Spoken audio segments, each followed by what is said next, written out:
உங்களுக்கு எதிரான அடக்குமுறை இருக்குல்ல, உங்களுக்கு எதிரான அடக்குமுறை இருக்குங்கிறதையே நீங்க ஏன் வந்து ரிவீல் பண்ண யாருக்கான அடக்குமுறை? மாட்டேங்கிறீங்கங்கிறத எங்க கேட்கிறேன். எங்க அடக்குமுறை இல்ல இப்ப நீங்க இருந்துச்சு? சொல்றீங்கல்ல, இவ்வளவு அடக்குமுறைகளையும் தாண்டி எல்லா தளபதி வந்தார். அடக்குமுறை வந்தாலும் ம், வந்திருக்குன்னு சொல்லல. ம். எந்த அடக்குமுறைகள் வந்தாலும் அத்தனையும் கையாளக்கூடிய தகுதி படைத்தவர் தலைவர் தளபதின்னு சொல்றேன். இப்ப எந்த அடக்குமுறையும் இல்லை. என்ன அடக்கி ஒடுக்கி உட்கார வச்சு நீங்க பிஜேபி கூட்டணிக்கு வரணும்னு சொல்லிட்டாங்களா? அது அவங்களுடைய பார்வை, அவ்வளவுதான், வேற ஒன்றும் கிடையாது. அதை எப்படி ஹேண்டில் பண்ணுமோ அதை அவர் ஹேண்டில் பண்ணிக்கிட்டு தான் இருக்கிறாரு. புரியுதுங்களா? எத்தனை அடக்குமுறைகள் வந்தாலும் அதை ஃபேஸ் பண்ணக்கூடிய இடத்துல தலைவர் தளபதி அவர்கள் இருக்கிறார். அதே மாதிரி இந்த ஜனநாயகன் திரைப்படம் திரையிடுவதற்கு வந்து தள்ளி போகுது அப்படின்னும் போது சிஎம் வந்து ஒரு எக்ஸ் தளத்தில் வந்து ஒரு பதிவு போட்டிருந்தாரு. அவரும் இதையே மென்ஷன் பண்ணி தான் போட்டிருக்கிறாரு. இது வந்து ஒன்றிய அரசினுடைய கைப்பாவையாக வந்து இந்த தணிக்கைத்துறை செயல்படுது அப்படிங்கிற மாதிரி இந்த படத்திற்கான ஆதரவுன்னு டைரெக்டாக சொல்லாமல் இன்டைரக்டாக.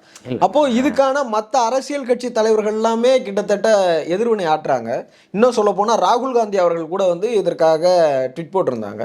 ஆனால் சம்மந்தப்பட்ட நபர் திரு விஜய் அவர்கள் இது குறித்து எதுவுமே பேசவே இல்லைங்கிறத எப்படி பார்க்குறது? அதாவது நீங்கள் பேசிட்டா நீங்கள் என்ன சொல்லுவீங்கன்னா, இதுக்காக பேசினாரா, அதுக்காக பேசினாரா, தன்னுடைய படத்துக்காக பேசினாருன்ற மாதிரி எல்லாம். திரும்பவும் சொல்கிறேன்னே, திமுக ஒரு நெரேட்டிவை தான் செட் பண்ணணும்னு துடிக்கும். அவ்வளோ பாச உணர்வுகள்லாம் இல்லை. தூய்மை பணியாளர்கள் போராடும் போது நேரில் போய் சந்தித்து நீங்கள் எல்லாமே மாநகராட்சியினுடைய ஊழியர்களாக பணியாளர்களாக உங்களை நான் சேர்த்துக்கிறேன்னு சொல்லிட்டு வந்தவர் தான் இவர். சேர்த்துக்கிட்டாரா? ஆசிரியர்களுக்கு என்ன வாக்குறுதிகள் கொடுத்தீங்க, அதை செஞ்சிட்டிங்களா? போக்குவரத்து தொழிலாளர்களுக்கு என்ன வாக்குறுதி கொடுத்தீங்க, அதை செஞ்சிட்டிங்களா?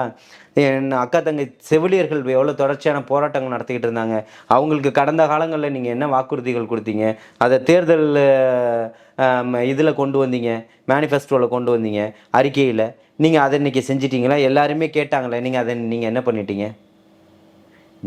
நீங்கள் கொடுத்த வாக்குறுதிகள் இது யாருடைய கைப்பாவையாக செயல்பட்டார் ஸ்டாலின்? அப்போ நீங்கள் கொடுத்த வாக்குறுதிகளையே உங்களால் நிறைவேற்ற முடியாத போது நீங்கள் வந்து பக்கத்து வீட்டை எட்டி பார்க்குறது காமெடியாக இருக்குதுன்னு சொல்கிறேன்.